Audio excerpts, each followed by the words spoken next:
Alright, this is John Black, Super Chemist. Um, Trying to get out these videos finally. This first one's going to be a nice simple one, but it's something that's really important. It's called a ring stand. And as you can see, this is it right here. It's basically just a base with a piece of metal here that you can clamp stuff onto. And then see, I got my little flask there just hanging in the air. But you can't have a apparatus without having some kind of ring stands, because you got to clamp all your stuff together, otherwise it'll just fall on the ground, right? So this is actually a really good thing to have, especially since they're pretty much free to make. Um, this clamp here, I also would like to do a video on how to make that clamp sooner or later, but let's get to this video right now. Basically, you need a thick piece of wood, has a nice base on it, because the bigger the base, the more stable it'll be.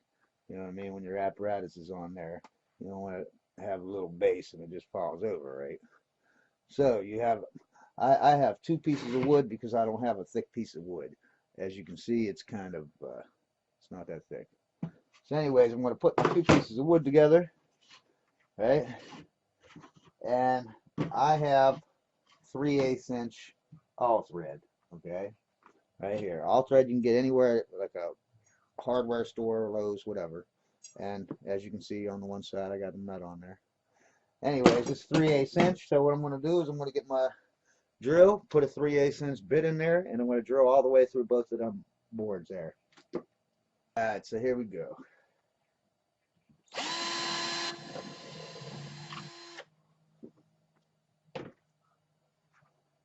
So now, as you can see, I got a hole that goes all the way through there. You can see it, right? Now what I'm going to do is I'm going to flip it over. Alright, this time I'm going to get a big drill bit. As you can see, this is like an inch wood bit. You can see how big that thing is. It's going to really do something.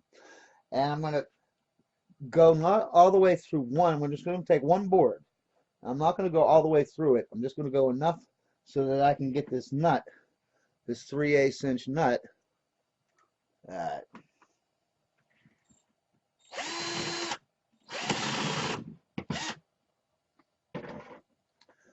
Now, as you can see, I got that recess there. See how there's a little hole within a hole, but it doesn't go all the way through.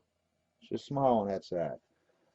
That way, I can put the nut right inside there, and it'll just, there won't be any lumps on one side. See, look, I got my thing. You got your recessed hole here. See, there's my nut. I put it in there. You don't even see it now. Look, I can flatten that up. Anyway, what I'm going to do is I'm going to put my all thread through here. I'm going to have the nut put on so that it's all flush on the one side.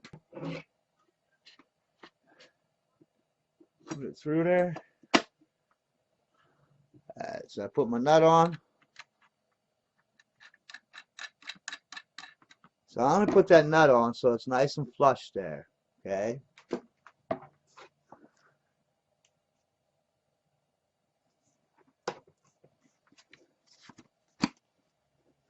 Then I pull it up like that, and I tighten it all up.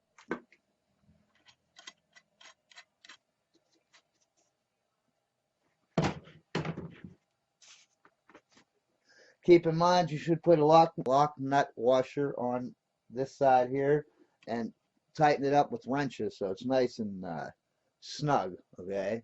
It might look like it's bent, but that's because the table right here is bent down.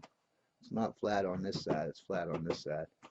But anyways, now I got two stands. The wood was just garbage wood.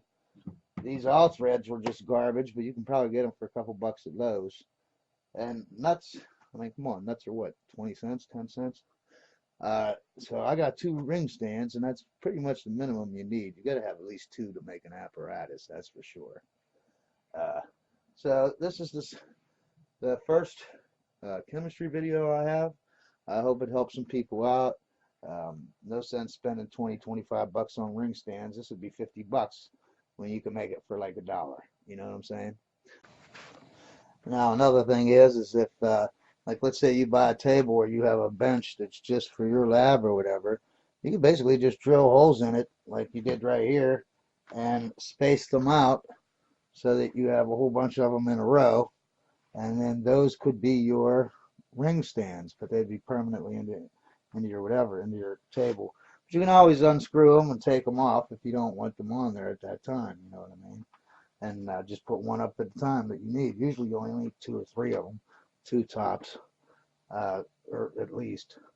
Um, so something to think about, you know what I mean? My next video is going to be on how to get toluene, and I want you all to remember, science is great.